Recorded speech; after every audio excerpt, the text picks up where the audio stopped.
So the immediacy of Jesus with us, that's one of the sacraments. Jesus immediately acting, the risen Lord. And the second thing I want to stress in our new Evangelical sacraments, don't just look at the event, look at the process it starts off. Don't just look at communion, but are you going to live a life in communion with Jesus? Are you going to go out for the rest of the week being in communion with your brothers and sisters? If you're not going to be in communion as a Christian, should you receive Holy Communion? Do you see what I'm getting at? Not just the event, but what's the way of life?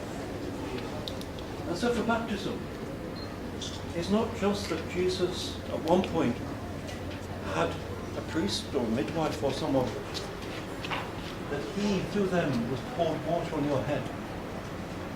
But he poured the living water into your heart, into your soul, forever.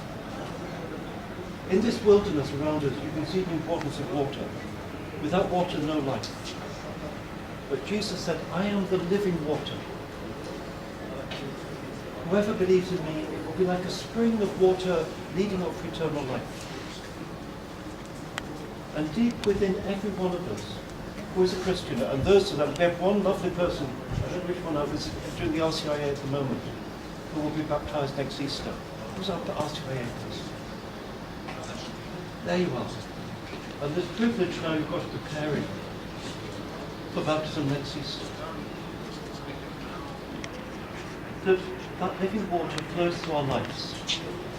No matter how arid life can be, how difficult. Christ has promised that that living water will be springing up within us whenever we need it, flowing through our lives. So not just baptism, but the baptismal way of living. Now, have we lived up? Have we been fruitful with the living water flowing through us? Have we, like where you see around us, the plantations, where the living water flows through the palm trees, elsewhere wilderness? Have we allowed the living water of Jesus that has been poured into our souls to be fruitful, to flower, for ourselves and for our neighbours? So the life of faith, not just baptism, but the baptismal way of living, not just Holy Communion, but being in communion with God and with our neighbour. The life of faith. This week we finish the year of faith, next Sunday, the Feast of Christ the King. What is faith? What is the life of faith? It involves the head, the heart, and the house. For those of you of a certain age, I can ask, why did God make you? Why did God make you? God made you to know Him, love Him, and serve Him in this life and in the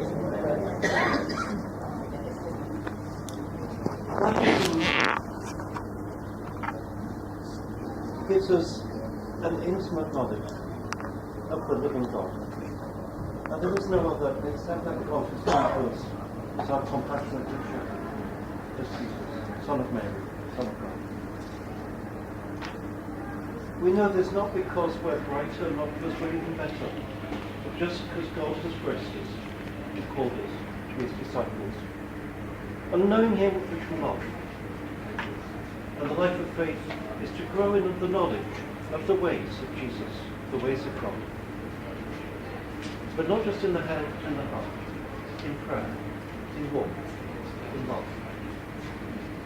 And not just the head and the heart, but in love, in doing the faith. Are you with me? That's what I mean by hands. Actually putting it into practice. And without it, it's got to be all three. It can't just be one. And we never succeed in getting all three together. And that's our Christian life. So I've talked about Jesus as the way of life. Let me return to Jesus our Lord, our good shepherd. And the way He intimately baptizes us, gives us Himself in communion, forgives our sins. You might think a Christian, a good Christian, would be like the transparency of water. You should see Jesus through a Christian. Look at a Christian and like a glass window, like open water, transparent to Jesus. Oh, okay. But perhaps it's more beautiful even than that. Not just like a pane of glass that you can see through you and see Jesus. He has made each one of us unique. And we are unique disciples. And in our baptismal life, our baptismal way of living, I think it's more like crystals than as just a pane of glass. We're not just to be transparent, we're to reflect and refract the light of Jesus in our own particular, unique way. Now, I'm told that every snowflake is unique. I can't believe that's true. You need to be a mathematician or a bishop to work it out. Or both. Mathematician and a bishop. But every crystal seems to be unique. And different gems, diamonds, whatever, refract light with their own unique beauty. So every Christian, every disciple, is to be a gem for Jesus. That's what you are, a gem for Jesus. You and your unique, only wants to live life.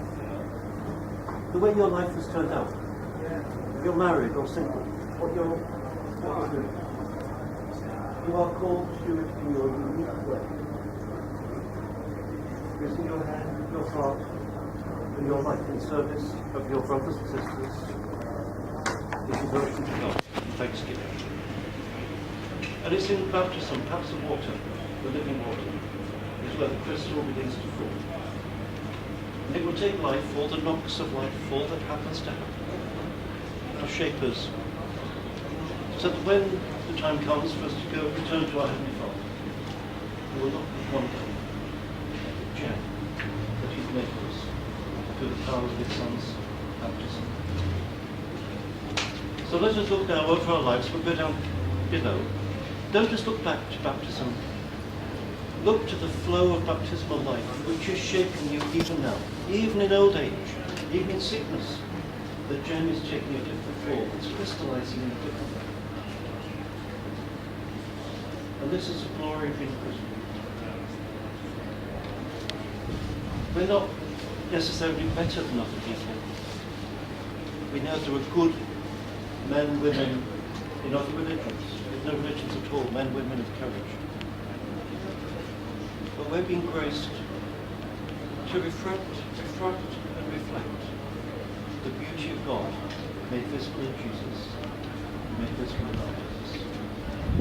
So let's just go down and let that be refreshed. Amen.